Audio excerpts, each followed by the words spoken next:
नमस्कार दोस्तों, आपका मेरे चैनल रीड स्टडी में स्वागत है। आज हम बात करेंगे हिमाचल प्रदेश की दूसरी नदी के बारे में, जिसका नाम है रावी नदी। तो चलिए शुरू करते हैं। सबसे पहले रावी नदी का जो वैदिक नाम है वह पुरुषनी है। तो इसको याद करने का तरीका क्या है?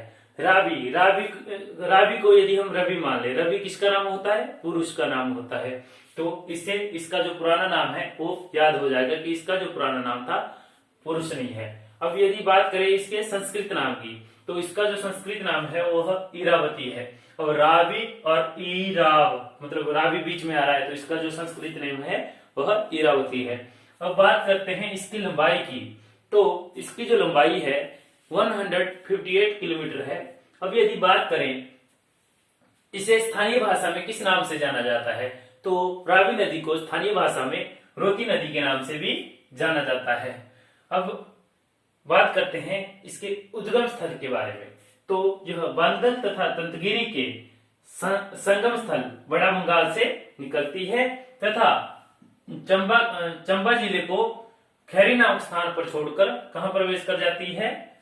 जम्मू कश्मीर में प्रवेश कर जाती है।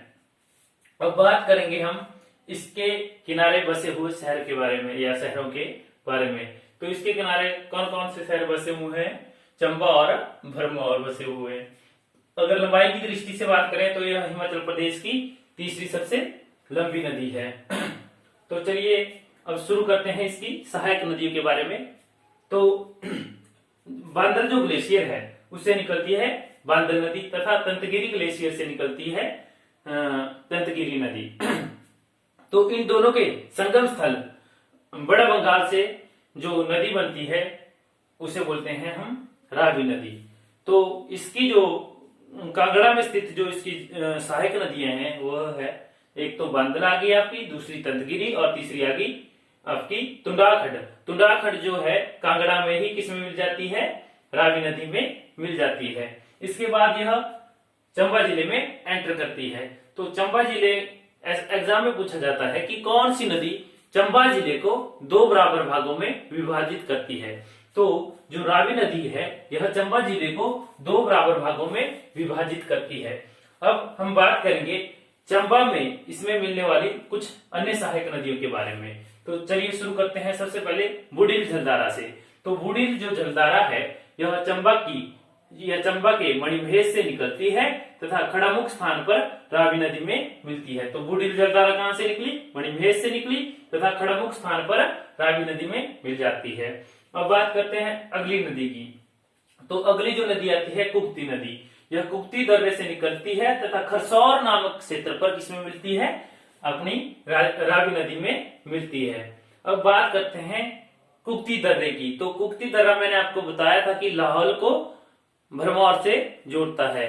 तो इसको जो याद करने का एक ट्रिक भी बताया था मैंने आपको कि शिपकी की काली शिप गुम हो गई और किथे गई? जंगल में और लाभ हो गया। तो लाहौल को भरमौर से कौन सा दर्रा जोड़ता है? कुप्ती दर्रा।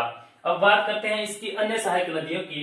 तो सरू तथा चनेड़ इसमें बुढ़िल कुप्ती जलधारा के बाद कौन कौन सी खड्डे मिलती है? सरू तथा चनेड़। अब बात करते हैं इसकी सबसे लंबी सहायक नदी के बारे में। तो एग्जाम में पूछा जाता है कि रावी नदी की सबसे लंबी सहायक नदी कौन सी है? तो रावी नदी की सबसे जो लंबी सहायक नदी है वह है बेरासिउल। तो यह कहां से? यह सबसे पहले एक नदी निकलती है बेरा तथा दूसरी साइड से निकलती है चंबा में ही सिउल नदी। तो इन दोनों के संगम स्थान से जो जलधारा बनती है उसे बोला जाता है बेरासिउल, जो कि रावी नदी की सबसे लंबी सहायक नदी है। तो इसके बाद बेरा नदी में कौन सी नदी मिलती है? तीसा नदी मिलती है तथा संयुक्त धारा बेरा के नाम से ही जानी जाती है। फिर यहाँ पे जब सिउल के साथ यह मिलती है तो संयुक्त धारा बेरा सिउल के नाम से जानी जाती है, जो कि किसकी सबसे लंबी सहायक नदी है?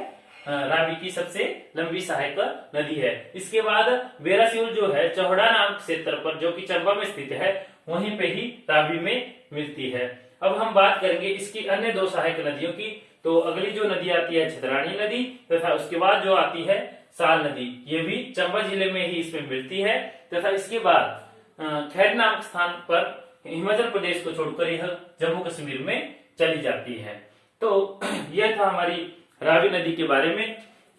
अब मैं रावी नदी से जुड़े हुए कुछ प्रश्न डिस्कस करूंगा, जैसे कि रावी नदी का पुराना नाम क्या है। तो इसका जो पुराना नाम है पुरुषनी नाम है।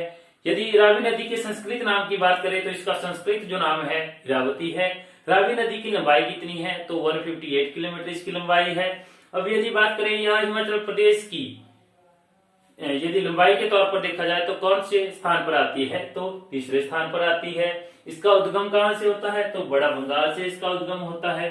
कौन सी सहायक नदी है, कांगड़ा जिले में ही रावी नदी में मिलती है। तो बांदल, तंतगिरी तथा तुलदार जो नदी है वह कांगड़ा जिले में ही इसमें मिल जाती है।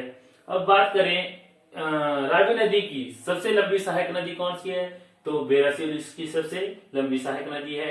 यह हिमाचल प्रदेश को किस स्थान पर छोड़ती है, तो खैर नामक स्थान पर छोड़ती है तथा कहां पे एंटर करती है, जम्मू कश्मीर में चली जाती है। इसके बाद यदि बात करें इसे स्थानीय भाषा में किस नाम से जाना जाता है, तो रोती नदी के नाम से जाना जाता है। लाहौल तथा चंबा तथा भरमौर किस नदी के किनारे बसे हुए हैं, तो रावी नदी के किनारे बसे हुए हैं। चंबा को कौन सी नदी दो बराबर भागों में विभाजित करती है, तो रावी नदी बराबर भागों में विभाजित करती है। बूढ़ी जलधारा रावी नदी में कहां पे मिलती है, करसौर नामक खड़ामुख नामक स्थान पर मिलती है। कुप्ती जलधारा रावी नदी में किसकी कहां पे मिलती है, तो खरसौर नामक क्षेत्र पर मिलती है।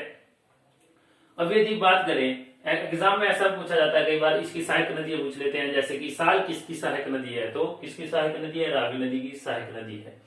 तो इस तरह हमारी यह रावी नदी भी यहीं पे समाप्त होती है। अब अगले अध्याय में हम बात करेंगे या चिनाब नदी के बारे में, और उसके बाद व्यास नदी, उसके बाद सतलुज नदी, तथा अंत में हम बात करेंगे हिमाचल प्रदेश के कुछ पुलों के बारे में कि कौन सा सबसे लंबा पुल है, या सबसे छोटा है, या सबसे ऊंचा है। और उसके बाद हम लास्ट में डिस्कस करेंगे हिमाचल प्रदेश के ग्लेशियर। उसके बाद हमारी जो जियोग्राफी है वो कंप्लीट हो जाएगी। उसके बाद मैं आपको हिमाचल प्रदेश की पॉलिटी के बारे में बताऊंगा। तब तक के लिए धन्यवाद, तथा इसी तरह मुझे सपोर्ट करते रहें और मेरी वीडियो को लाइक करते रहें और शेयर करते रहें। धन्यवाद।